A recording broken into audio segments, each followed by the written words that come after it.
controlling the A-10s and the F-16s that come onto the post, and they will be they are not flying these planes, but they are taking part in their own safety checks throughout this week. Lieutenant Colonel Bob Kay heads up this unique Air Force unit. He's concerned about the recent rash of accidents and says he is in favor of this stand down. Now, as a career fighter pilot, he's been through similar situations in the past.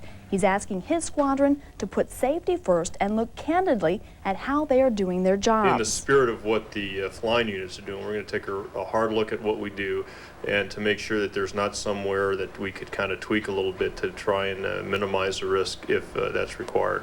And it's a real balancing act to make sure that you do. I don't want to expose my people to unnecessarily risk.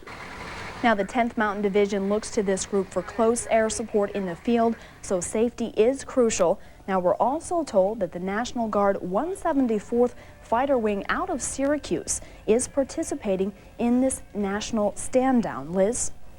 Anna, what's the general feeling about last week's crashes? Well, Liz, Kay says 1996 was a perfect record year for military mishaps for the Air Force. He was quick to point out that in 1997, as up to last week, they were doing better, if not just as successful as in the past.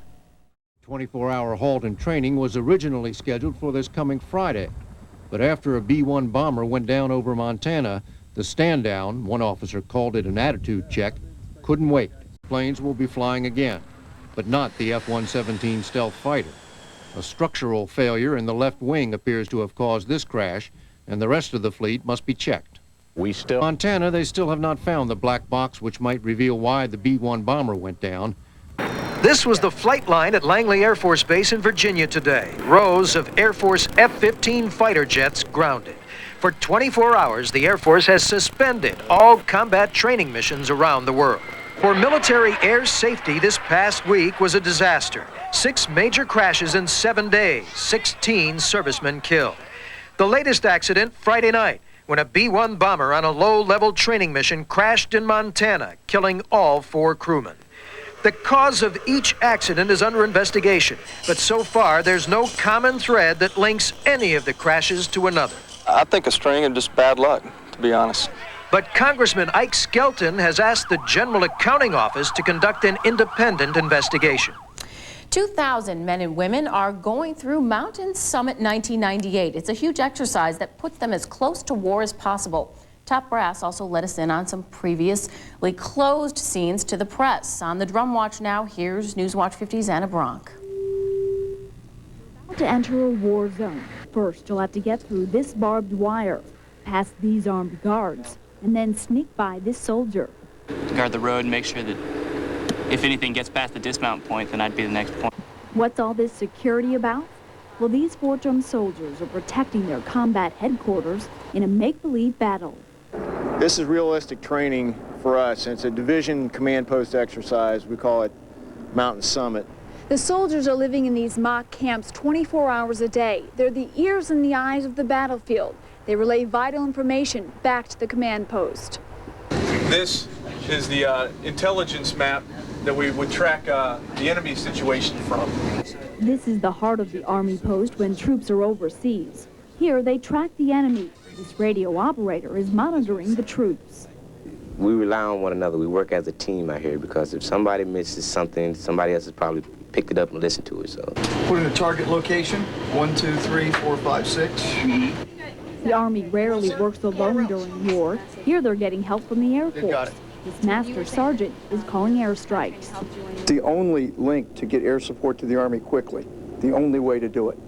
2,000 soldiers are learning how to survive ground, aerial, and chemical attacks. But thanks to computers, it's as if 5 times as many are actually fighting. This is a very cost-effective and efficient way to do it because we don't have to have thousands of soldiers actually out on the ground, which is quite expensive. After 4 days of intense training, these soldiers should be ready for any crisis. At Fort Drum, Anna Bronk, Newswatch 50. Well, Mountain Summit started Sunday afternoon and it winds down tomorrow.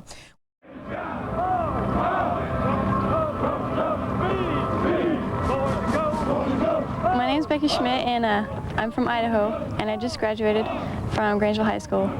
I'm 18, so this is my first real big experience. You are hooked up. No big deal. Becky Schmidt and her comrades are training for a unit in which fear strikes even before the battles begin. Keep your feet together. Ready. Airborne paratroopers are often America's first strike force in war. They're trained to hit the ground fighting.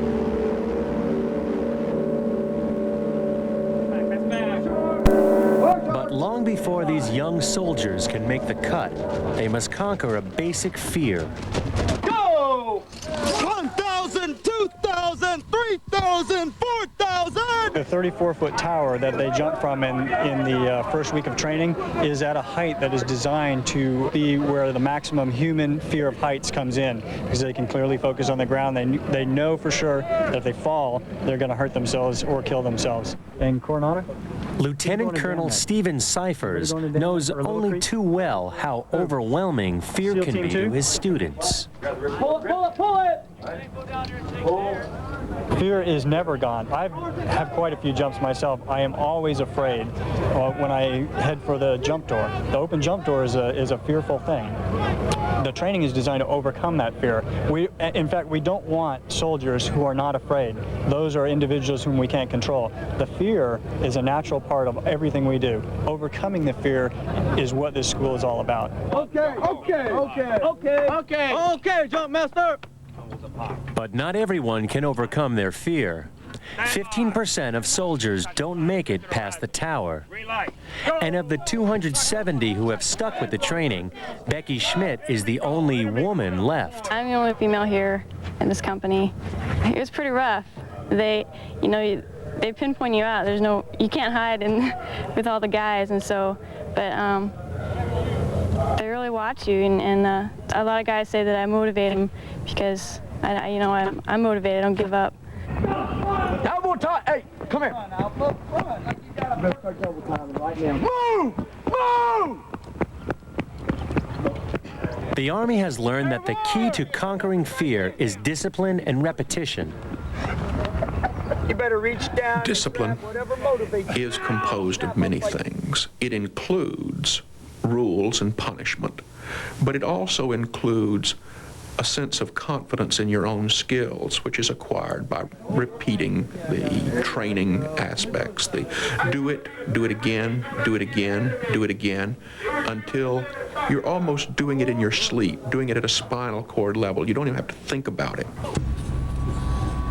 Now, after weeks of training, these soldiers have finally begun their first series of jumps, putting their bravery to the ultimate test. I was very nervous. I was scared. My knees are weak.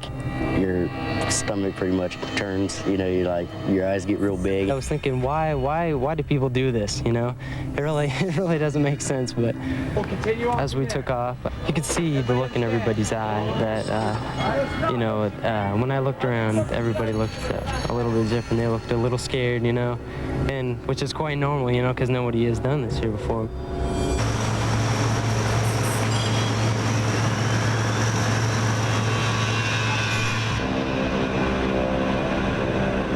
This is the first time in their lives that a lot of these kids have ever had to face death. Jumping from an airplane traveling at a high rate of speed across a drop zone at 1,250 feet, they are thinking about death. They're thinking about what happens if my parachute doesn't open and I die.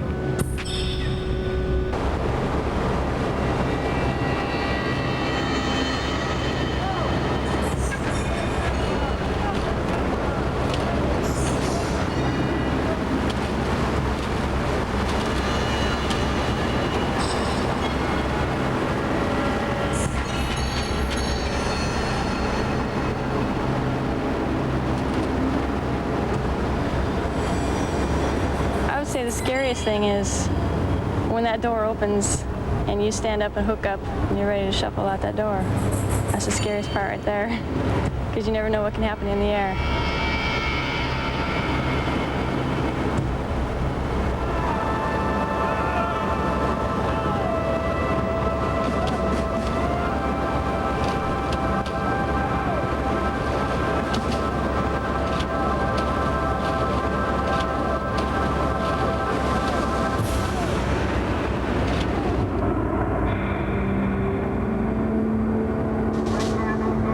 once you feel the fear, and then you rationally work your way through the fear, like you do here at Airborne School, well, the next time you have that fear, even if it's not of heights, if it's getting shot at, if it's getting run over, you know that you know that feeling, and you know that there's something you can do about that feeling. You don't have to succumb to it. You don't have to get up and run, or you don't have to cower in your foxhole. You know, hey, I felt this fear. I know what I can do. I can overcome this fear. All right, Airborne, get out of your equipment. Get off the drop zone. Get off the drop zone.